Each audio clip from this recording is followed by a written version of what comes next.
संहिता लगने से पहले तो नेताजी डर से तुम्हें देता है भाई। ये लड़के तंग करते हैं ना हमारे बुढ़ा बुढ़ियाओं को, इनको हमने 6000 कर रहे हैं 3 से, अब देख रहे कितना तंग करोगे, 12000 तनख्वाह जब आएगी इनकी, ठीक है ना, पर चलेगी तो मंग। और गरीब आदमी जो इलाज नहीं करता था, रिश्तेदारों से मांगता था बेचारा, बहुत निहायत गरीब आदमी, ये सरकार तो करा दी थी आयुष्मान कार्ड के थ्रू। हरियाणा में जब कांग्रेस सरकार बनेगी 25 लाख गरीब आदमी के इलाज पर खर्च करेगी, फ्री में इलाज कराएगी। और हर और जो गरीब महिला है उनके लिए महीने में 2000 टका तक उसके अकाउंट में पहुंचे। जो गरीब है, बीपीएल है, जिनके सर पे छत नहीं है, उनके लिए प्लॉट के साथ साथ 3.5 लाख में मकान बनाने का के देखने का भी सरकार काम करेगी। और बिजली का बिल तो माशाअल्लाह तो पता ही कैसे भर जावे हमारी, इसलिए सरकार ने पहले सोची कि 300 यूनिट हर वर्ग की फ्री। और भी बहुत बातें, आपको एमएसपी जो किसानों के लिए बीजेपी ने एमएसपी नहीं दी थी, अब देने का नाम लिया था। जब आचार संहिता लगने से पहले तो नेताजी डर से तुम्हें देता है भाई। उसके एमएसपी भी गारंटी के तहत किसानों को न्यूनतम रेट पे हम न्यूनतम उसमें देंगे एमएसपी, उससे नीचे आपकी फसल हरियाणा में कहीं नहीं बिकेगी। और बाकी 2 लाख हमारी पोस्ट खाली है हरियाणा में, वो विधान के हिसाब से जो भरी जाएंगी, जो मेरा हिस्सा मिलेगा, हर कीमत पे अपने बच्चों को लेके आऊंगा, चाहे किसी का आपका हो आपका हो, मेरे हिस्से को विधानसभा तो कोई नहीं खा सकता, अपने बच्चों को लेके आऊंगा, चिंता मत करना। सबसे ज्यादा बड़ी बात है यहाँ उद्योग लाने की। उद्योग कैसे स्थापित हो, आप लोगों को भी सहयोग करना पड़ेगा। जब मुख्यमंत्री जी बनेंगे उनसे आग्रह करूंगा कि हमारे मेवात में जहाँ जहाँ पानी अच्छा है वहाँ वहाँ हमें उद्योग चाहिए।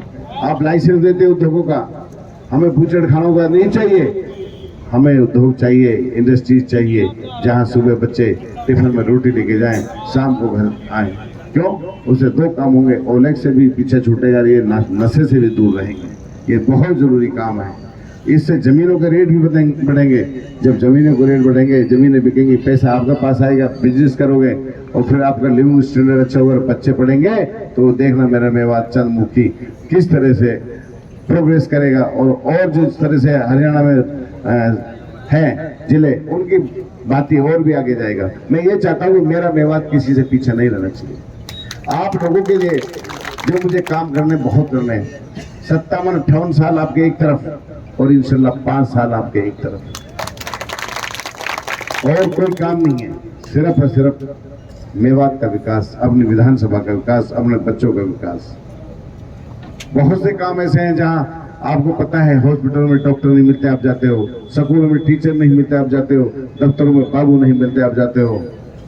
तो इन सब को सरकार बनने के तुरंत बाद भरा जाएगा। कोई ऐसा स्कूल नहीं होगा मेरे विधानसभा में जो जितनी पोस्ट सेंक्शन है वो आपको पूरी भरी हुई नहीं मिलेगी, कोई भी स्कूल नहीं मिलेगा। और जहाँ स्कूल की अपग्रेडेशन, जहाँ बच्चे हैं, जहाँ नॉर्म्स पूरे वो स्कूल सारे अपग्रेड कराऊंगा।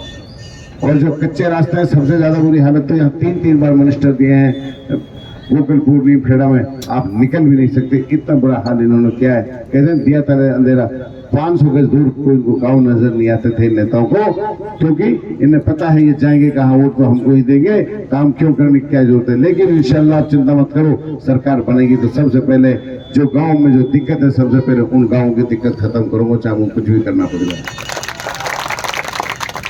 आज मैं वोट की अपील करना आया हूँ आपके सामने। और भी भाजपा से भी नेता खड़े हैं, जजपा से भी खड़े हैं, इन्होंने से भी खड़े हैं। जब वो आए तो उनसे पूछना कि आप हमारी वोट की क्या जरूरत है, आप हमारे पास 5 साल में कितनी बार आए, आप हमारे सुख दुख में कितनी बार हुए, और आपने मेवात के लिए क्या आवाज उठाई है, ये जरूर पूछना। यदि उनका जवाब दे दे तो फिर आप अपना फैसला लेना, क्योंकि उन पर कोई जवाब नहीं होगा कि मैं कितनी बार घर में आया हूँ। उनको गलियों का भी पता नहीं होगा, आपका परिवार का पूरा का भी पता नहीं होगा, वो आपकी असली हकदार नहीं उठ के।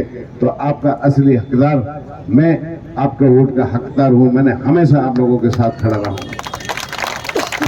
मैंने अपने परिवार की भी परवाह नहीं की, अपनी भी नहीं की। मैंने सिर्फ और सिर्फ अपने भाइयों और नौजवान साथियों के साथ रहने की परवाह की, क्योंकि इन पे कोई आंच नहीं आ जाए, ये आगे पढ़ें और लिखें और आगे कैसे बढ़ें, मेरी हमेशा ये सोच रही है।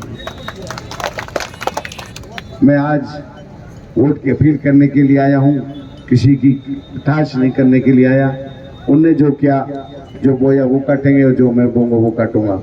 मैं तो ये कह रहा हूँ 4 तारीख को सारी वोटों को बुला लो, 5 को वोटिंग होनी है, सारी वोट खुदा के वास्ते कांग्रेस के पंजे पे दे देना। मैं आपका आभारी रहूंगा, ताकि विधानसभा में भी पता चले 90 विधायकों को कि मामन खान ने विधानसभा में विकास के मुद्दों की जो लड़ाई लड़ी थी, उसके भाइयों ने उसमें मोहर लगा के दोबारा विधानसभा में भेजा, क्योंकि अपोजिशन में था, काम नहीं करा पाया था। और इंशाल्लाह अब सरकार कांग्रेस की बन रही है, जिसके मुख्यमंत्री चौधरी भूपेंद्र सिंह हुड्डा होंगे, तो अब विकास कराने का नंबर आएगा। जो मैंने मुद्दे उठाए थे, अब सारे उन विकास को कराऊंगा और इंशाल्लाह जब 5 साल होंगे, आपको मेवात बदला नजर आएगा, विधानसभा छिलका बदली नजर आएगी।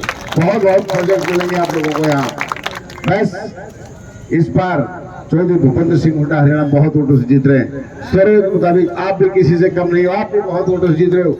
आपने ये लड़ाई लड़नी है, इंशाल्लाह ये मेवात का रिकॉर्ड बनाना है, हरियाणा में रिकॉर्ड बनाना है वोट जीतने का। और मैं आपका बहुत बहुत आभारी रहूंगा। 1-2 अनाउंसमेंट है वो बताऊंगा। 1 तारीख को आपके इमरान प्रताप जी बड़े चौक आ रहे हैं, 10 बजे आ रहे हो सब? हाँ, और आपको मुमताज जी ने तो डेट दी दावत की छठी की 2 तारीख की 11 बजे की। बाकी आप मेरे से जैसे अपने बेटे से भरोसा रखते हो, इसी तरह से मुझे से उम्मीद रखना। जिस तरह से आप निसंकोच अपने बेटे से काम की कह देते हो, इसी तरह अपने इस भाई को कह देना कि हमारा भाई है, जिस जो मेरे से बड़ा है, जो बड़ा है उसका बेटा समझ के कह देना, जो बराबर है उसको भाई कह देना। इंशाल्लाह आपकी बात को नहीं पिटने दूंगा, चाहे मुझे कुछ भी करना पड़ जाए। जैसे भी आपके हालात हों, अपने दिल की बात मेरे सामने रख देना, क्योंकि मैं आपके परिवार का एक सदस्य हूँ, आपका बच्चा हूँ, और हमेशा सुख दुख में, चाहे मेरे पास इंशाल्लाह सरकार जाए, पहाड़ नुकना उलट वाले, जो कोई चिंता मत करो। मैं इतनी जिगरा रखता हूँ काम करने के लिए। मेरे तो एक ही बात है कि मेवात में खासकर जो हमारा भाईचारा है हिंदू मुस्लिम का, हमेशा उसको बना कर रखना है। 36 बिरादरी पे कभी आंच नहीं आनी चाहिए। पहले भी हमारा भाईचारा था 36 बिरादरी का, आज भी और जिंदगी भर रहेगा।